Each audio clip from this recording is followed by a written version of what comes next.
என்னன்னா, இப்ப உங்களுடைய நெறைய நெட்ஃபிளிக்ஸ் நெறைய சீரிஸ்ல நெறைய காமெடிஸ் நம்ம கொண்டு வரும். ஆனா, அந்த காமெடிக்கு நடுவுல வந்து பார்த்தீங்கன்னா, சமூகத்தை சார்ந்ததோ, இல்ல அரசியல் சார்ந்த விஷயங்கள சாமானிய மனுஷனுக்கும் கொண்டு போய் சேர்க்கணும் அப்படிங்கிற அந்த உணர்வு உங்களுக்கு எப்படி ஏற்பட்டது? அந்த தாக்கம் உங்களுக்குள்ள எப்படி கொண்டு வந்தீங்க சார்? அது என்னன்னா, நமக்கு இருக்கக்கூடிய அ ஏக்கம் அப்படின்னு சொல்லலாம். அது ஒரு வகையான சமூகம் சார்ந்த ஒரு ஏக்கம்னு சொல்லலாம். ஓகே.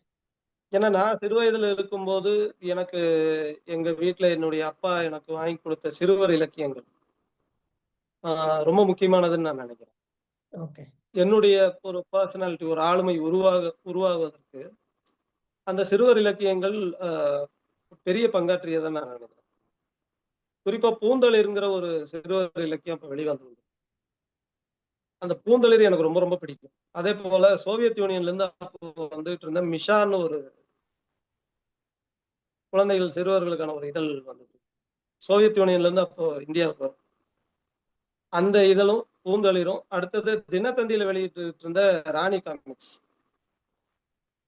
இது 3 தான் என்னுடைய சிறு வயதில என்னுடைய உலகத்த உருவாக்குது.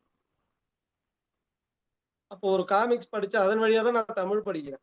காமிக்ஸ் வழியா தான் நான் தமிழ் படிச்சுட்டு ஆமா, இருக்கேன். ஆமா. அப்போ இது நமக்கு உருவாக்குற ஒரு உலகம் அப்படிங்கிறது, நான் அத அந்த அந்த அந்த உலகம் எனக்கு ரொம்ப பிடித்தமான ஒரு உலகம். ஓகே. பின்னாடி 90களுக்கு பிறகு நான் பார்க்கும்போது, அது மாதிரியான சிறுவர் இலக்கியங்கள் எதுவுமே தமிழ்ல இல்ல. ஒரு இடையில ஒரு பெரிய ஒரு வெற்றிடம் உருவாச்சு.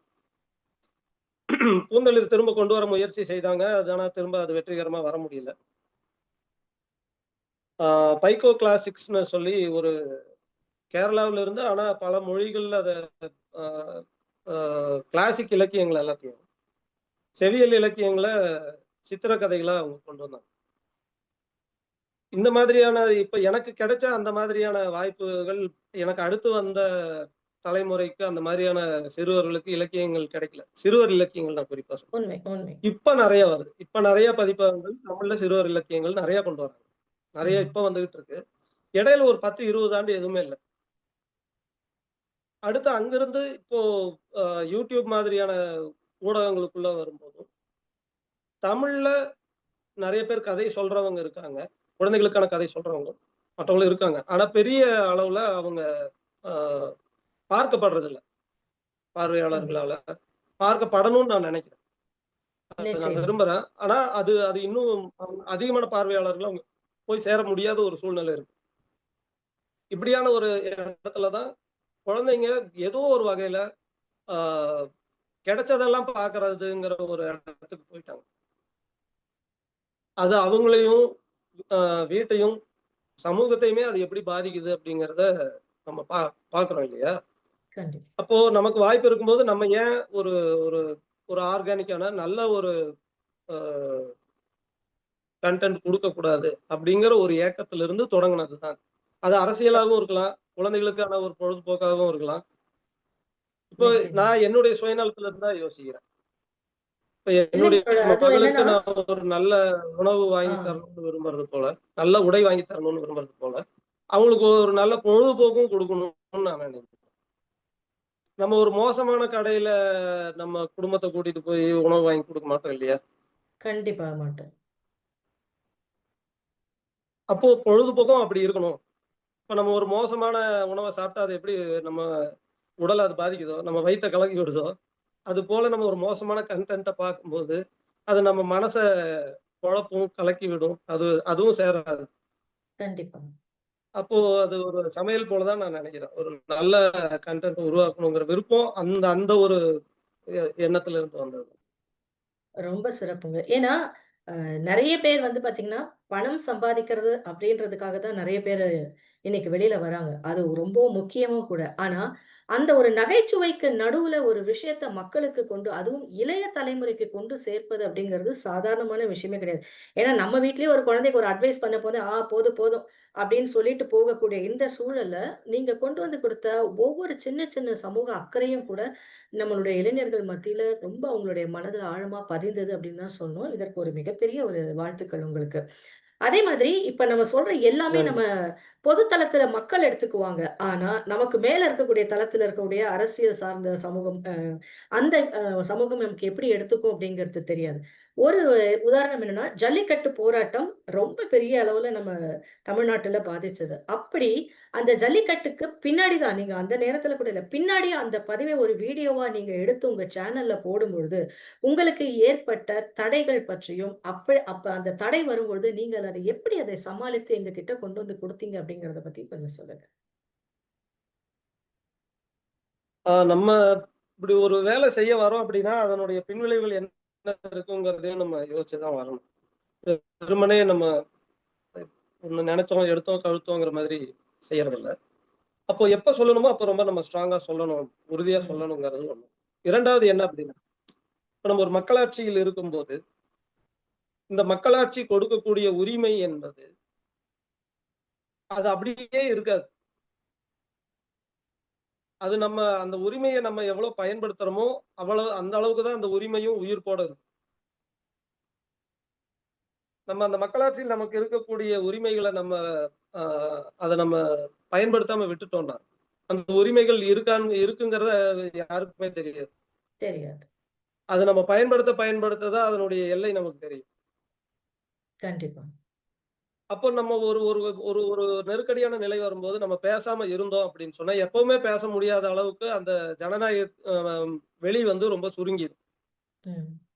நம்முடைய சுதந்திரத்தின் வெளி இருக்கு இல்லையா? ஸ்பேஸ் அது ரொம்ப சுருங்கிரும். சுருங்கிடும். நம்ம எவ்வளவுக்கு எவ்வளவு பேசுறோமோ, எவ்வளவுக்கு எவ்வளவு நம்முடைய எண்ணங்களை நம்ம சிந்தனைகள வெளிப்படுத்துறோமோ, அவ்வளவுக்கு அவ்வளவுதான் அந்த எல்லை விரிவடையும். நிச்சயம். அதனால பேசாம இருக்கிறது ஒரு வாய்ப்பா இருக்காது. ஒரு சாய்ஸா இருக்க முடியாது.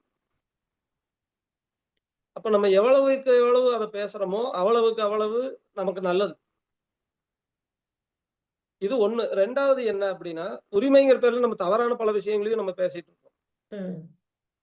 அதுவும் நடக்குது. அப்ப எது சரி அப்படிங்கிறத நம்ம விவாதத்துக்குள்ள கொண்டு வரணும்.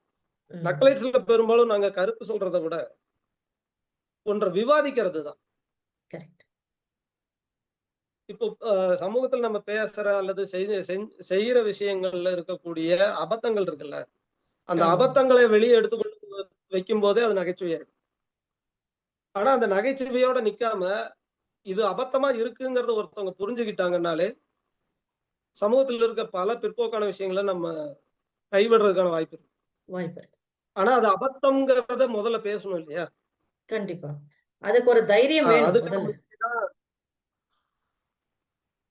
நெருக்கடிகள் வரும். அது நமக்கு வரும்னு தெரிஞ்சு தானே செய்றோம். அதனால அது ஒண்ணும் நமக்கு சிக்கல் இல்ல.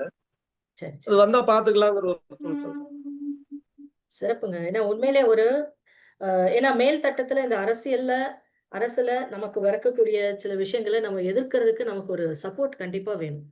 அது அவ்வளவு சீக்கிரம் வராது. இன்னொன்னு அந்த துணிச்சல் வரணும். இந்த இந்த இந்த விடயம் என்னுடைய மக்களுக்கு போய் சேரணும் அப்படிங்க அந்த ஒரு நினைவு, அந்த ஒரு தோன்றல் வருவதே ஒரு பெரிய விஷயம் சார். உண்மையிலேயே ரொம்ப பெரிய ஒரு விஷயம் நீங்க செஞ்சிருக்கிறது. அது அது வாழ்த்துக்கள். எப்படின்னா, இப்ப நம்ம நாய கண்டு பயந்துக்கிறோம். நாய் நம்மள கண்டு பயந்துக்குது. அப்படிங்கிற மாதிரி ஆமா. தான். ஓகே. புரியுது, ஏன்னா, புரியுதுங்க சார். நம்ம அவங்கள கண்டு பயப்படுற அதே நேரத்துல அவங்களும் நம்மள கண்டு பயந்துகிட்டு தான் இருக்காங்க. கண்டிப்பா. இன்னைக்கு நடக்கிற சின்ன சின்ன இவ்ளோ விஷயங்கள் கூட போல்டா இன்னைக்கு ஆ மக்களுக்கு வந்துருதுல்ல. இவ்ளோ போல்டா பேசுறான்னா, இவன் ஒரு பின்புலத்துல ஆள் இல்லாம பேச மாட்டாங்க. அப்படின்னு அவங்களும் நம்மள கண்டிப்பா. கண்டு பயந்துட்டு தான் இருக்காங்க. நினைக்கணும். ஏன்னா மக்கள்ல ஒருவரா நீங்க இருந்து பேசுறீங்க. அது ரொம்ப முக்கியம் இல்லைங்களா? ஏன்னா ஒரு மேடை பேச்சாளரா இல்லாம, இத்தனை கோடி மக்களுக்கு நடுவுல இருந்து ஒரு சமூகத்தினுடைய பிரச்சனைய நீங்க கொண்டு சேர்க்கிறதுங்கிறது பெரிய விஷயம். அப்ப உண்மையிலேயே மக்களை பார்த்து ஒரு பயம் உருவாகுறதுக்கு உண்மையிலேயே காரணம் இருக்கு. சரி, ரொம்ப சீரியஸா பேசிட்டோம்னு நெனைக்கிறேன். சும்மா நாச்சுக்கு கொஞ்சம் வேற ஏதாவது பேசலாம். இந்த நக்கலைட்ஸ்ன்ற பேர் வந்து வித்தியாசம். சரி அது ஆனா அதற்கு முன்னாடி அதற்கு வந்த பேர் வந்து சும்மானாட்சின்னு தான் வச்சிருந்தீங்க. அது ஏன் சார் திடீர்னு நக்கலைட்ஸ் அப்படின்னு சொல்லிட்டு கொண்டு வந்தீங்க? அதுக்கு ஏதாச்சும் ஒரு சூட்சமம் ஏதாவது வச்சிருக்கீங்களா? சூட்சுமமெல்லாம் இல்ல. அது தன்ன போல நடந்துச்சு. நாங்க முதல் வீடியோ பண்ணோம். ஆ டிமானிட்டைசேஷன் நடக்கும். ஓகே. டிமானிட்டைசேஷன் நடக்கும்போது என்னன்னா, அந்த நேரத்துல என்கிட்ட பொருளாதாரமே கிடையாது. என்கிட்ட பணமே இல்ல. ஓ! அப்ப பணமே இல்லாததுனால என்ன நடந்த ஒரு நன்மை என்ன அப்டின்னா, வங்கியில போய் நிக்க வேண்டிய தேவை இல்லாம இருந்தது. பணத்த மாத்துறதுக்கு. வங்கியில செலுத்துறதுக்கே பணம் இல்லங்கும்போது அப்புறம் எங்க போய் மாத்துறது? அதனால அ கண்டிப்பா. எங்களுக்கு வேலை இல்ல. ஓகே. அதனால நாங்க வீடியோ எடுத்துட்டு கிளம்பிட்டோம் படம் எடுக்கிறதுக்காக. ஆ டிமானிட்டைசேஷன் நடந்த அன்னைக்கு நானும் என்னுடைய துணைவியாரும் ஒரு திருமணத்துக்கு நிகழ்ச்சிக்கு போயிருந்தோம். போயிட்டு திரும்பி வந்து தான் இந்த தகவல் தெரிஞ்சது. இப்படி நடந்திருக்கு அப்படின்னு சொல்லி. அப்போ எனக்கு எனக்கு தோணுனது என்ன அப்படின்னா, அந்த திருமணத்துல அந்த பெண்ணோட தகப்பன் கட்டுக்கட்டா மொய் பணத்த எடுத்து பைக்குள்ள வச்சுக்கிட்டு இருந்தத நான் பார்த்தேன். ஓ! இந்த மனுஷன் நாளைக்கு காலையில ஒரு பொண்ண அனுப்பி வைப்பாரா? இல்ல இந்த பணத்த எடுத்துட்டு வங்கியில போய் நிப்பாரா? அப்படிங்கிறது தான் அந்த முதல் கண்டிப்பா. கேள்வி. ஓ! அப்ப நாளைக்கு இது போல ஒவ்வொருத்தரும் என்னென்ன சிக்கல்கள சந்திக்க போறாங்க அப்படின்னு ஒரு ஒரு 10 சம்பவங்கள கற்பனை செஞ்சுக்கிட்டு, அடுத்த நாள் காலையில அத படம் பிடிக்க போயிட்டோம். ஓகே. ஒரு நாள்ல அந்த படப்பிடிப்பு முடிஞ்சது. அந்த 10 சம்பவங்களையும் அன்னைக்கு ஒரு நாள்ல படமா எடுத்துட்டோம். எடுத்துட்டீங்க. அன்னைக்கு ம். இரவு உட்கார்ந்து அந்த படத்தொகுப்பு எடிட்டிங் பண்ணிட்டோம். மறுநாள் காலையில ஆ 10ஆம் தேதி காலையில இத வெளியிடுறோம். வெளியிடும்போது இந்த வீடியோ வெளியிடுறோமே இதுக்கு என்ன பேர் வைக்கிறது இந்த சேனலுக்கு? ஏதோ ஒரு சேனல் வழியா தான் அத வெளியிடணும் இல்லையா? ஆமா. YouTubeல. அதுக்கு என்ன பேர் வைக்கிறது? அப்படின்னு சொல்லி ராஜேஷ் கேட்டாரு. சும்மா தானே வெளியிடுறோம். சும்மா நாச்சுக்குன்னு வச்சுருவோம் அப்படின்னு சொல்லி. அருமை, அருமை. அது அந்த நேரத்துல சும்மா தானே இப்ப ஒரு வீடியோ பண்ணி போடுறோம். அதுக்கு சும்மா நாச்சுக்குன்னு வச்சுக்கலாம். சும்மா நாச்சுக்கு ஒரு எதார்த்தமா வீடியோ அப்படியே வந்துட்டு. போட்டோம்னா அப்படி இருக்கும். அப்படிதான் வந்தது. ஆனா பின்னாடி ஒரு 2 மாதங்களுக்கு பிறகு அது ஒரு ஒரு ஒரு அமைப்புக்கான வடிவத்த அத எடுக்கும்போது, நாங்க அந்த சும்மா நாச்சுக்கின்னு வேண்டாம். நம்ம அதுக்கு ஒரு சரியான ஒரு முறையான பெயர்லயே பேர். அத நடத்தலாம் அப்படின்னு சொல்லி முடிவு செஞ்சு, ஓகே. அடுத்த மே மாதத்துல இருந்து நாங்க நக்கலைட்ஸ்ங்கிற பேர்லயே மாத்திட்டீங்க. சிறப்புங்க. ஒரு 6 மாதம் சும்மா நச்சுக்கியா இருந்தது. அதுக்கு பிறகு நக்கலைட்ஸ். இல்லைங்க சார். அந்த சும்மானாச்சு நேரம் தான் நம்மள அதிகமா சிந்திக்க வச்சிருக்கும். இத எப்படி மேல கொண்டு வரது? இத எப்படி மெருகேற்றுதுங்கிற ஒரு யோசனை அந்த நேரத்துல தான் உங்களுக்கு உருவாகியிருக்கும். ரொம்ப சிறப்பு. அதே மாரி